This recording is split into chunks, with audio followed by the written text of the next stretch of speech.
All right, I don't know what I can do in 10 minutes, but I'll do the best I can. Apparently, you guys already have a copy of what I'm going to say.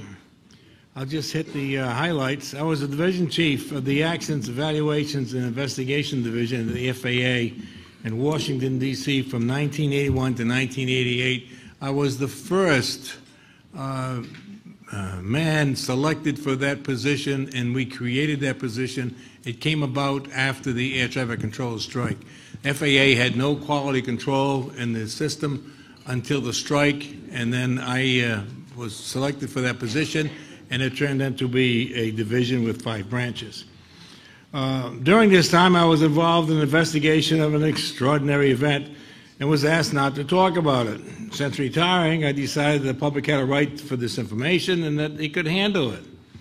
And nothing's happened to me as a result of discussing this out in public. In early January of 1987, I received a call from the air traffic control facility out in Alaska. It was the region, and they wanted to know what to tell the media. That apparently the office was full of media. They had them in a hall, and every time they went out to do anything, the media was sticking the microphone on their face, and they wanted to know what to tell them. So I said, tell them about what? And he says, about the UFO. And the next one was, what UFO? We had established a procedure that if anything newsworthy happened in the FAA, we in our division were to know right away so we could defend the United States government. Anyway, I said, what UFO? And he says, oh, a couple of weeks ago is what he told me, and it was really a couple of months ago. They had a UFO chase a 747 across the Alaskan skies for some 31 minutes. But, like, who believes in UFOs? And somehow the media heard that this was going on, and now they're out there in the halls, and he didn't know what to do. They couldn't do their job, and he was kind of panicking. So I gave him our official answer. Tell them it's under investigation. And once you tell them that, they kind of drift away and they're all gone. Then I said, I want you to pack up all that data we have, all the computer data. And in those days, when we talk about computer data and disk, we're talking about those disks that were like a 78 record player. And it looked like a pie case that they have in the delis. There'd be 10 or 12 of these things inside. That was the disk that we're talking about, not these little things you carry around with you today. So I said, I want all that stuff. I want the voice tapes. I want everything sent to the FAA Tech Center by tomorrow morning. You put them on the red-eye flight, and we're going to go down to the Tech Center and look at what you have. And the Tech Center is where they create the software programs for the FAA, 548 facilities there were at the time. I used to run that automation department, had 176 people working for me. They also had a program called Playback, or I had another name too, I forgot it right now. Anyway, you could go into the facility at the Tech Center, and you could walk into one of the control rooms, and you could say, I want this position to be set up exactly like the position in Alaska. I want to stand over here and look at the radar and see what the controller's seeing. I want the voice tapes to come out of the speaker above, and I want them synchronized with what we're looking at. So when the man says he's over Alaska, I want the radar to say he's over Alaska. And I want to see what was going on. But don't shut the program off until I tell you to shut it off. And I had bought a camera with me, what do they call these cameras here? The ones that play these things here. Anyway, I took a video of it the second time they played it. And it was the first time I really used the camera, and it was a little shaky if you ever get to look at it. But it shows you everything that was on the screen. And as they're playing the second one, they shut it off again toward the end. And I finally said, there must be something wrong with our communications, because I didn't come from the South. I said, I want you to leave it on until I say, shut it off. And they were a little hesitant. They didn't want to do that. And I finally told the engineer there, I said, you either do it, I tell you, or tomorrow you're going to have to find another job. So they let it play.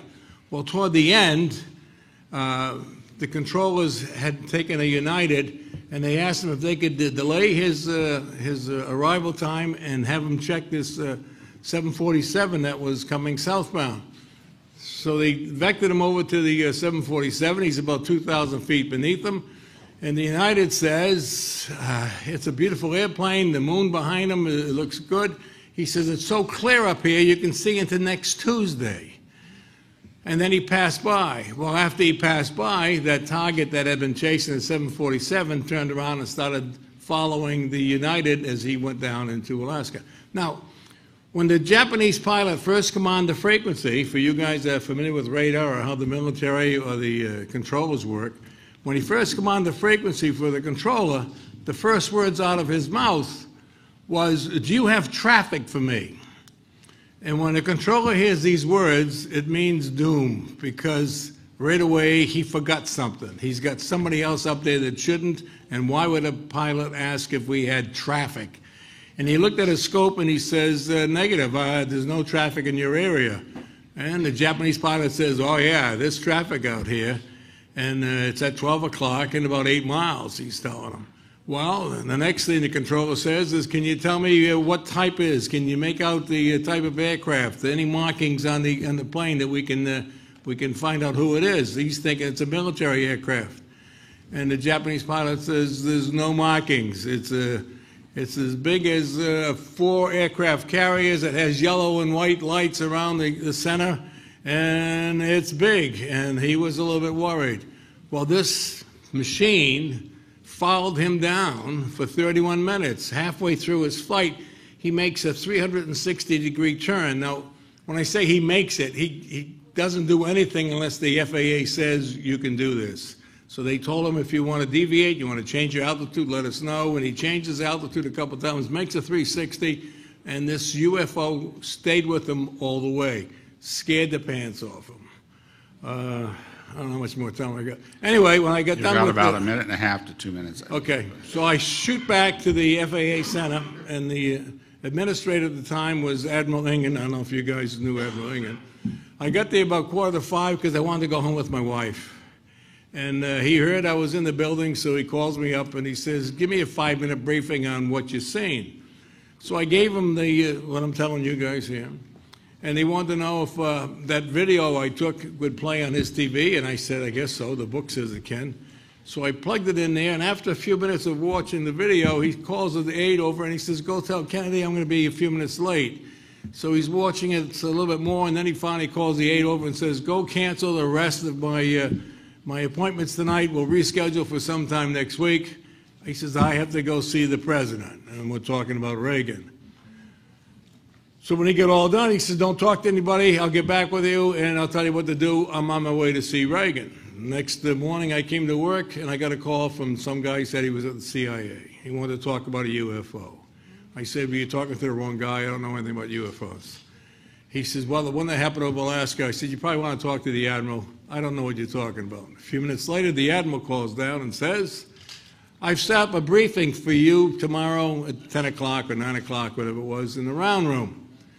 He says, the president's scientific staff is coming over. Some CIA guys will be there. I think he said 3, matter of fact, and some grunts will be coming along with them. He says, your task is to hand this stuff off to them. When they leave here, they have to take this with them because the FAA does not control UFOs. Now, I showed them all this stuff. And when they got about 45 seconds. So. Okay. When they got all done, one of the scientists come out and said they had 3 or 4 questions. They wanted to know the speed of the antenna, the frequency of the antenna, the logarithm for the height-finding equipment. And the people I brought with me just happened to be experts, and they answered all the questions.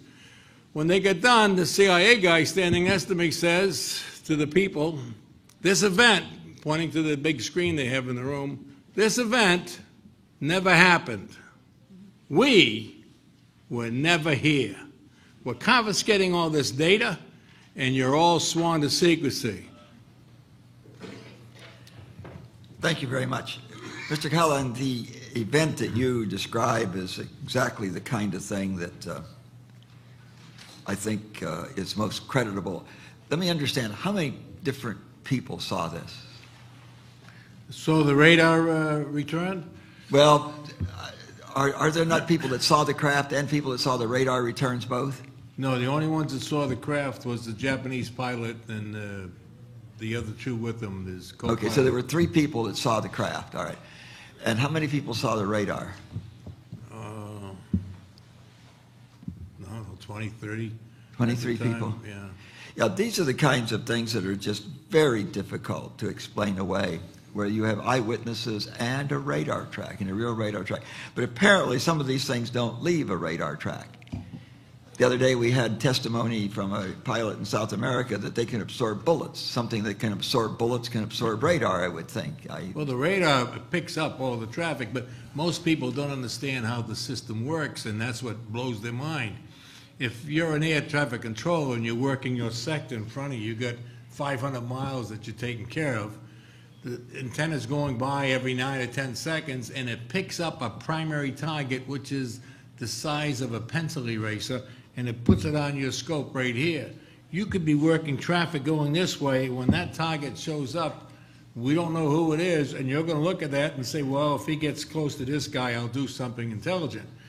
10 seconds later, that target is over here someplace, nowhere near your traffic, so your mind says it must have been an 18-wheeler, it could be somebody low, I don't know what it was. The radar always picks up everything flying, but they go so fast that you don't recognize them. Today, to fly in the FAA system, if you're flying below 10,000, you have to stay at 250 knots. If you're flying above 10,000 or above 18,000, you have to have a working transponder on your aircraft. That sends out a signal to the radar that says, this is me, and it shows a different target on the screen.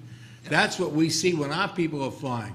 The UFOs don't have transponders, and they don't care about our rules and regulations. They come and go. I don't know how you're going to solve that problem. Are these records now available? I didn't hear you.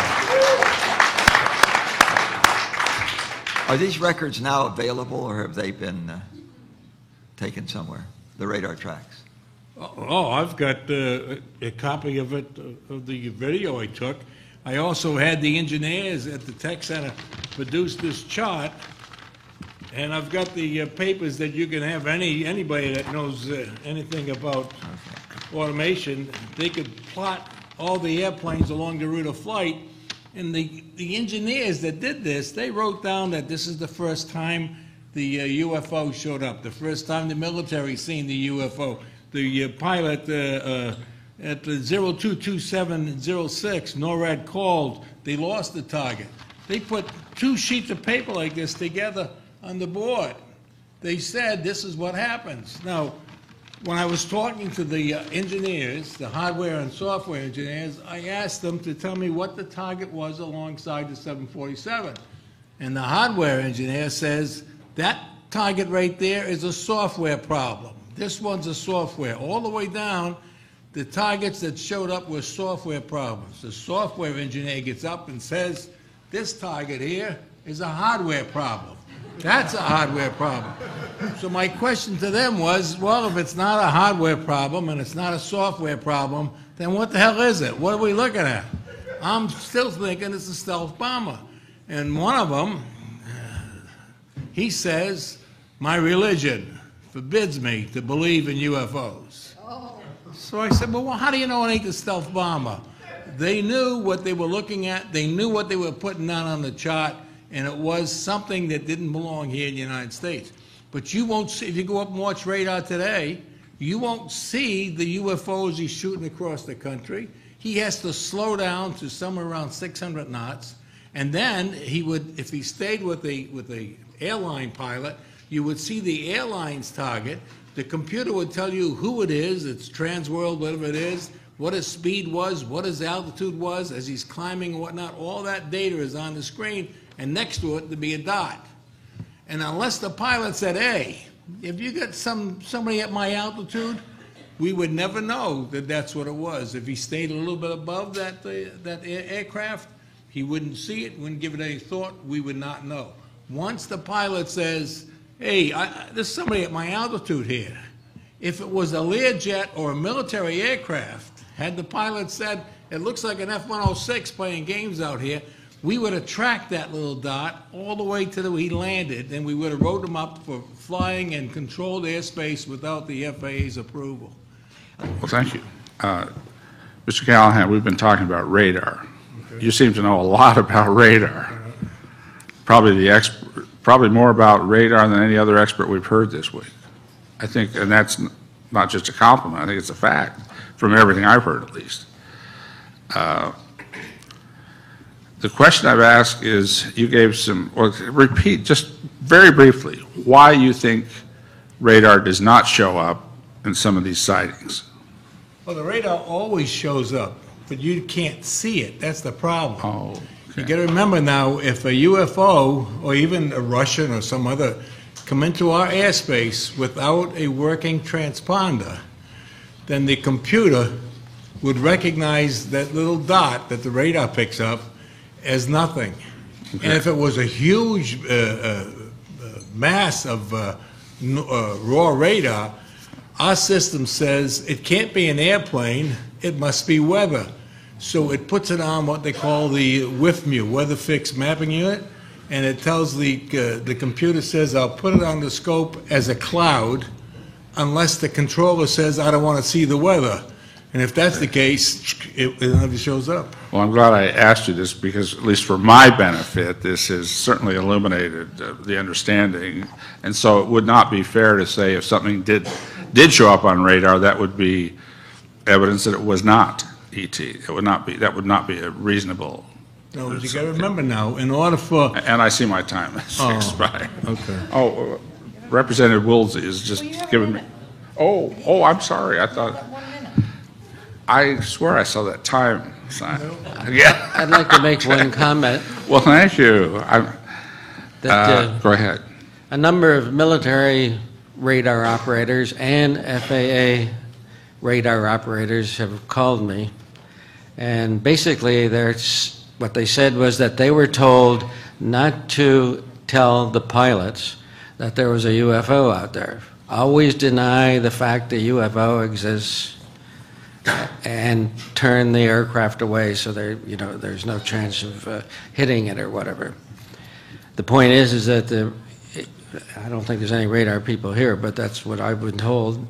Also, I understand there's some way that they program the computer so they're less likely to show the UFOs because they're usually moving at very low altitude or very high altitude at very high speeds.